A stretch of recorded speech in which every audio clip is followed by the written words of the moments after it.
फफिरु इलल्लाह, दौड़ो अल्लाह की तरफ, इन्नहु लकुम मिन्हु नज़ीरुम मुबीन, मैं तुम्हारे लिए उसकी तरफ से साफ साफ खबरदार कर देने वाला हूँ।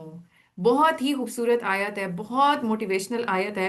फफिरु इलल्लाह, क्या मतलब है? अल्लाह की तरफ कैसे दौड़ा जाता है? तो भागना दो तरह का होता है। एक होता है सादतमंदों का, खुशकिस्मतों का, खुश नसीबों का दौड़ना, जो कि अल्लाह की तरफ दौड़ना होता है। और एक होता है बदबख्तों का भागना, बदकिस्मत लोगों का भागना। और वो क्या है? अल्लाह से भागना, यानी वो अल्लाह से दूर भागते हैं। और जो खुशकिस्मत लोग हैं वो अल्लाह की तरफ भागते हैं। तो ये जो अल्लाह की तरफ दौड़ने वाले हैं, इनकी दौड़ कैसे होती है? इसमें भी एक आम लोगों का दौड़ना है अल्लाह की तरफ, और एक खास लोगों का दौड़ना है।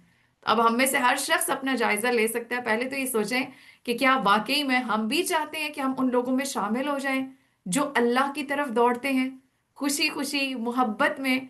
वल्लदीना आमनु अशद्दु हुब्बन लिल्लाह। हम में से हर एक अपने आप से पूछे कि वो कौन सी चीज होती है जिसके लिए मैं दौड़ी दौड़ी जाती हूँ, भाग भाग के जाती हूँ।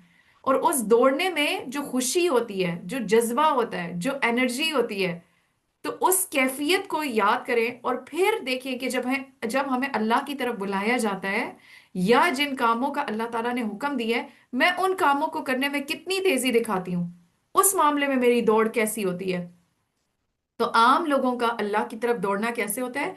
जहालत से इल्म की तरफ दौड़ते हैं, ठीक है, यानी इल्म सीखना शुरू करते हैं। सुस्ती से चुस्ती की तरफ दौड़ते हैं, और तंगी से फराखी की तरफ दौड़ते हैं।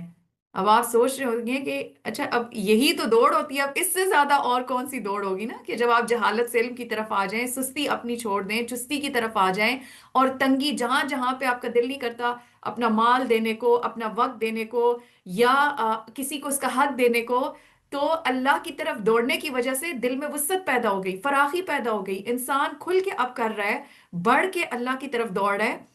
लेकिन इससे भी आगे कुछ लोगों की दौड़ होती है, और वो है खास लोगों की अल्लाह की तरफ दौड़।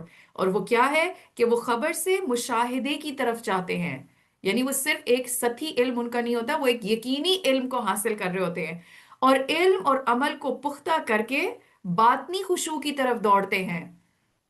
यानी इल्म भी साथ साथ लिया और उसमें अमल भी कर रहे हैं, लेकिन अभी भी वो इस जगह पे रुक नहीं गए, बल्कि अब जो बातनी खुशू है, यानी अंदर की दिल की कैफियत, दिल की नीयत, दिल के एहसासात, वो उसके ऊपर काम करते हैं।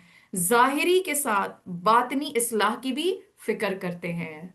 यानी सिर्फ जो बाहर वाले अमाल हैं उन्हीं की दुरुस्तगी को काफी नहीं समझते, बल्कि वो इस दौड़ में इतने आगे हैं कि वो अपनी अंदरूनी या बातनी इस्लाह की भी फिक्र करते हैं।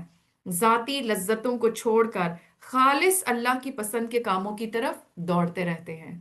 तो ये है दौड़ अल्लाह की तरफ। और आप देखिए कि जैसे हदीस कुदसी में आता है कि जो शख्स अल्लाह की तरफ दौड़ता है, तो फिर अल्लाह सुब्हानहू व तआला उसके साथ क्या मामला करते हैं। एक हदीस कुदसी में आता है कि ए इब्ने आदम, तू मेरी तरफ खड़ा हो, मैं तेरी तरफ चल कर आऊंगा।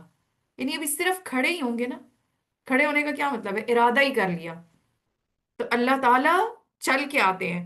और अगर तू मेरी तरफ चल कर आता है तो मैं तेरी तरफ दौड़ कर आऊंगा। तो अगर कोई शख्स फफिर्रु कर रहा हो, यानी ये तो चल कर आए तो अल्लाह दौड़ के आता है, तो जो अल्लाह की तरफ दौड़ आओ तो फिर सोचें कि अल्लाह उसकी तरफ किस तरीके से बढ़ेंगे।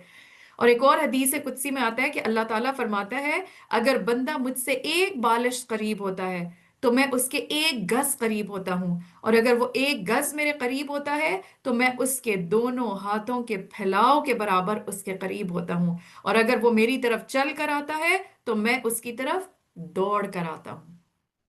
तो इसलिए करने का काम क्या है? फफिर्रु इलल्लाह, खुशी खुशी और तेजी के साथ, चुस्ती के साथ, सुस्ती को छोड़ के, और शौक के साथ, तलब के साथ अल्लाह की अताअत और नेकी के कामों की तरफ दौड़ना शुरू कर दें।